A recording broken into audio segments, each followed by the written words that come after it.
Hello and welcome to the aftertalk of our production of Romeo and Juliet. I am Yu Mimiya, the Artistic Director of Waseda Institute Players, and I will be hosting this event. If you haven't seen the main show, please go and have a look by following the link in the description below. As for the first part of the session, we are joined by Christina, who worked as a director, video editor, and played the role of Friar Lawrence. Kaho, who have also directed the show, managed the video, and interestingly enacted the additional part of the girl. Andy, our Romeo, and Mirabel, our Juliet. The rest of the cast will appear in the second part of this session, so please make sure to listen to their commentaries later. Now, as it has been discussed in the previous aftertalk, our group is trying to do something different from the ordinary university theatre, and that is to pay an extra attention to the power of words. With the spread of COVID-19, the use of venue is extremely limited. The restriction is still dominant, but I am extremely proud that we have managed to complete another online version of Shakespeare. We have to continue searching for a suitable way to entertain the audiences, and we do not know what will come next. For the time being, I would like to ask several questions to the team so that the viewers can have a glimpse on the backstage of the production. So first of all, Christina, please briefly tell me your experience and interest in theatre. Well, so before this production, I actually don't have so much experience in watching the play, but I was a fan of musicals. So I guess that was another kind of the play. And that's all. That's all about my background information. Okay, so you had the special interest towards musical theatre, and then you find this opportunity to try something on your own. Good. So since this was your first production and first activity with us, how do you feel right now? Do you feel like relieved? Yeah.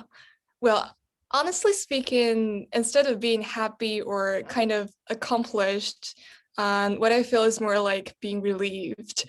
Like working on this project is a really hard process, especially I had no experience in directing the play before.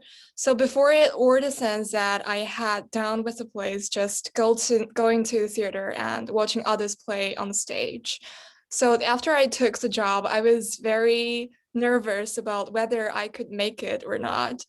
And as we all know that Shakespeare is a really great playwright and his works are so famous, especially this one, our production, Romeo and Juliet. We can even say that everyone who knows Shakespeare knows this play. But when I really got down to do the work, from the scripts to the audition, from the rehearsals to the performance, when we finished all the scenes with our great members, I felt so proud that our production was so good. Also, by working with people from all over the world, our play is more like a international production, like full of diversity. So I feel so proud of it and also about our members. Yeah. Oh yes, of course. You should be proud of your achievement, even though you don't, first of all, feel that you've accomplished something on your own, because it's obviously a team effort. But you should be proud of the thing that you've done, because you're obviously in the middle of everything. So well done. Yeah, it is a giant step for you, obviously. I mean, I've seen very little people to direct for this for the very first time, just right after they since they enter in the world of theater. I mean, I would still hesitate to direct but I kind of Yeah. I kind of dodged the bullet, you know. I don't have to. Yeah. Yeah, it's incredible. Yeah, me too. I think so. Okay, good. Moving on. So next, Kaho. So you've been with us from the very start of this entire group, let alone this project. So, well, what I wanted to ask you is one of the features of this production, which is the additional segment of the girl and her mother. Also, there is the ghost of Juliet, but that would be a question I would like to ask to Mirabel later. So, for your part, please tell us how you can explain the overall concept and how you have combined it with the original Romeo and Juliet. So the theme we wanted to represent is that death is not the solution, and especially in this case for pursuing one's love. And so in order to represent this theme, Christina suggested to use the concept of a movie called Letters to Juliet.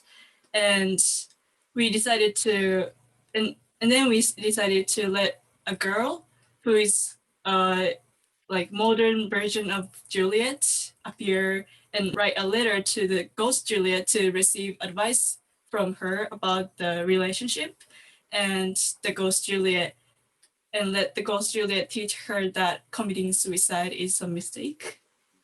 And that's the overall concept. Okay, and how that combined with the original Romeo and Juliet. So like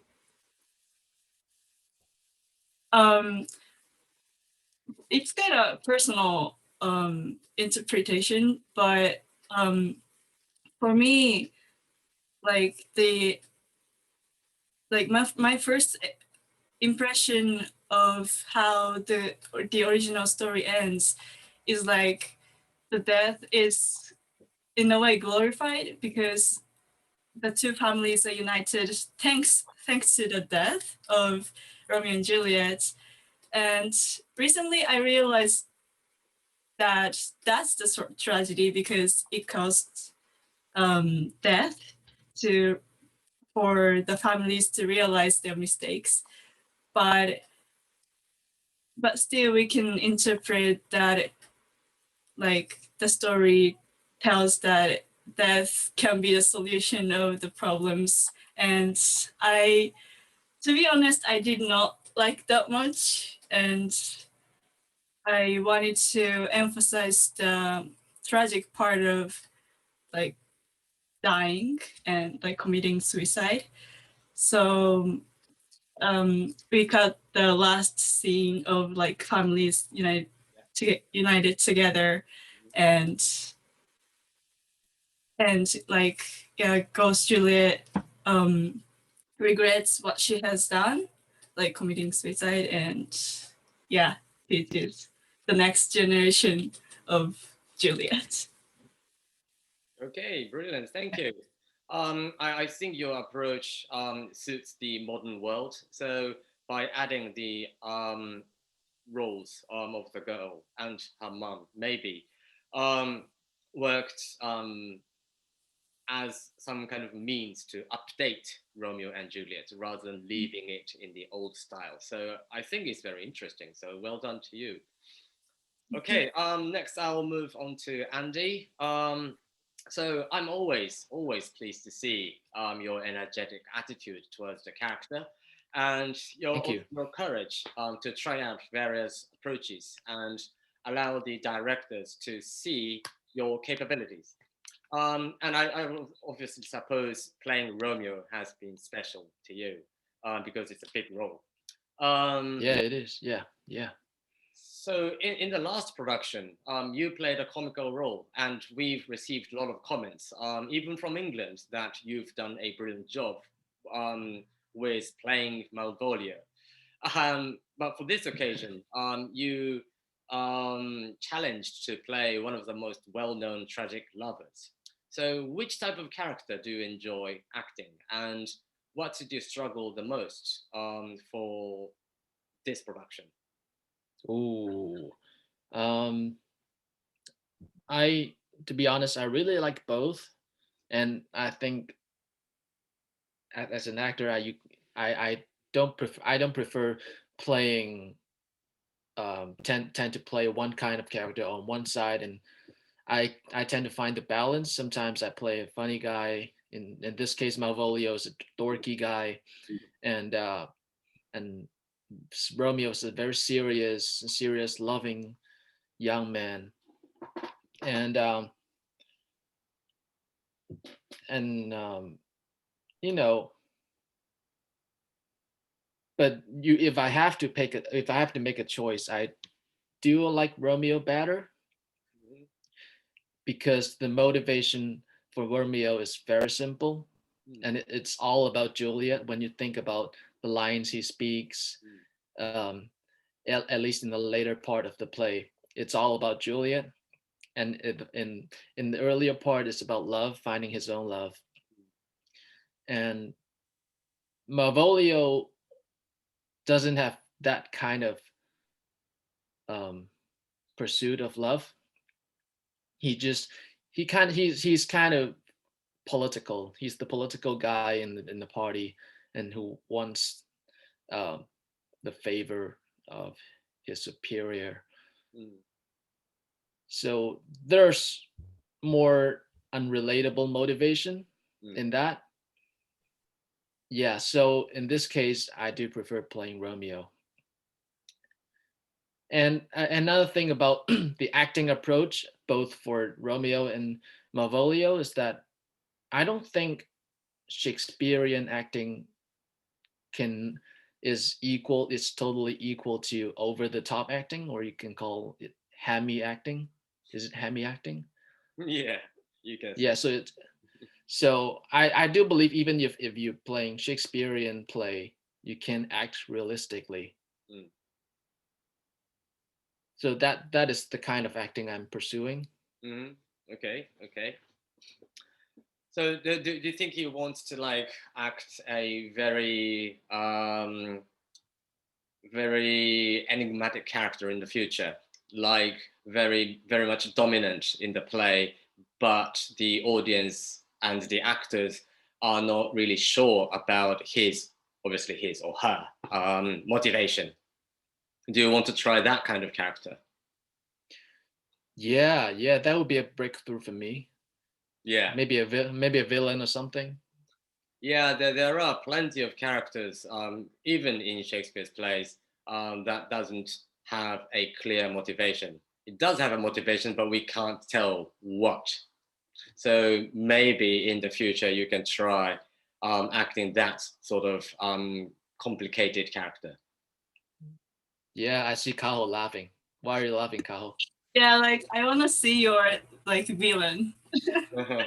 Yeah, you can picture that in your head right now, right? Yeah, right now. Yeah. Yeah, maybe you can do that like next year. Because I haven't told you anything about this yet, but I'm thinking about making a suggestion for the next production as comedy rather than tragedy, because we can rotate and have fun. When we've done comedy, then we can move on to tragedy and vice versa. So we've completed the tragedy, so maybe the next production will be comedy, and Andy can do other parts. And for the tragedy, you can do the villain. Yeah, definitely. I'm looking forward to it. Yeah, I'm too.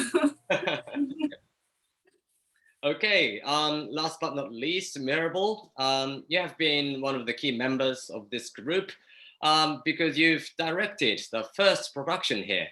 Unfortunately, you could not join us for previous 12th night due to the pandemic. So I am very, very happy to see you back and play a major role.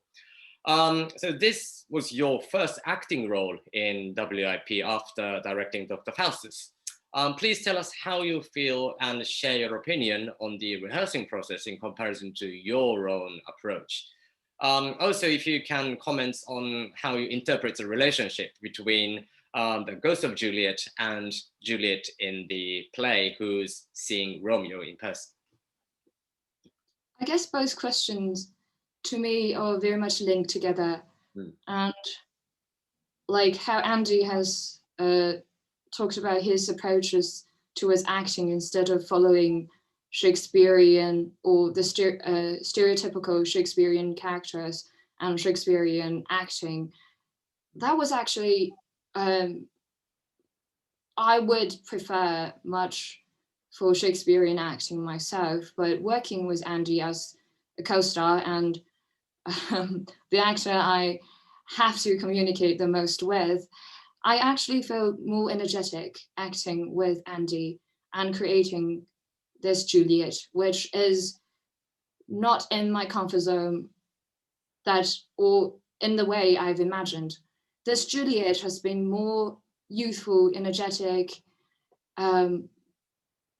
very much the opposite of myself, and very much the opposite of Ghost Juliet, which is actually the kind of Juliet I was looking for playing or accepting the role of Juliet in this play. The rehearsing process was hard. There were technology issues, internet delays, and because of lots of scheduling problems, I was actually in China doing the whole recording, and I'm still in China right now. And it's not acting through Zoom as a form of theatre is different from acting on stage and also different from filmmaking. And that is the conflict that we have to confront in the first place, and which we took lots of efforts together with Christina and Kaho together. And that kind of passion was probably what has made me or what has helped me through the whole process of rehearsing, and I'm very happy seeing the result. And I'm really enjoyed music making. Mm. Okay, brilliant, thank you. Yes, as you've mentioned, there were lots of technology involved in this specific production. Because first of all, we obviously started off by doing a live stage performance, and then we move on to Zoom, unfortunately, but that was recorded from the very beginning to the end, rather than editing afterwards. But for this specific production, a lot of the video editors probably recorded like scene by scene rather than recording the entire play.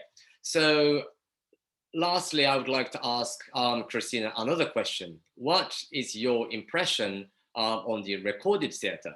Because I think it comes in between. It's not a live theater, and it's not live Zoom theater, and it's not a film. It's like a mixture of everything. How do you feel about recorded theater?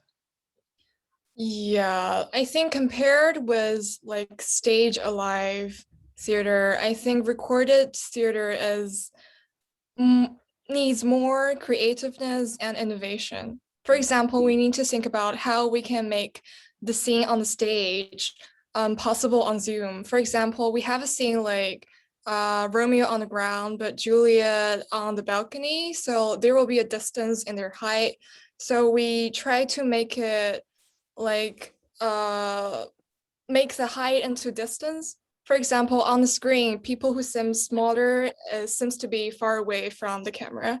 So we use the distance to model the height, the difference between height. So that's kind of interesting, but also it's really difficult for us to make the adjustment. And also we have like new characters like the Ghost of Juliet. How can we present Ghost of Juliet on screen? So we use the gauze to cover the camera and pretend that their ghost appears and disappears. So I think the recorded theater is way more difficult than the stage theater, but it's more interesting and more innovative than the traditional stage. I do want to add something like recording Zoom theater. It's like green screen acting because it demands really a huge amount of imagination for the actors to put himself or herself in a place, an imaginary place, but it's actually our own home, which is hard. It's hard, but I see this as kind of a training for this kind of acting imaginary approach. Yeah, Yeah. I do remember once you mentioned during the rehearsal, like try to touch the wall and you said, there is no wall in my room. Yeah.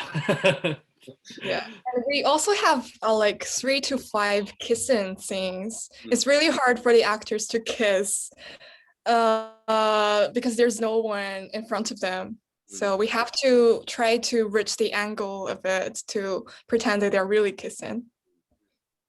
Yeah, so I think the audience too needs more imagination than the usual like stage performance.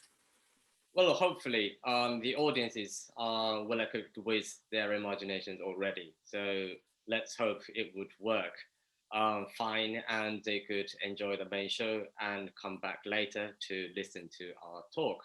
I think that will be enough for the first part. So all the 4 of you, thanks for joining.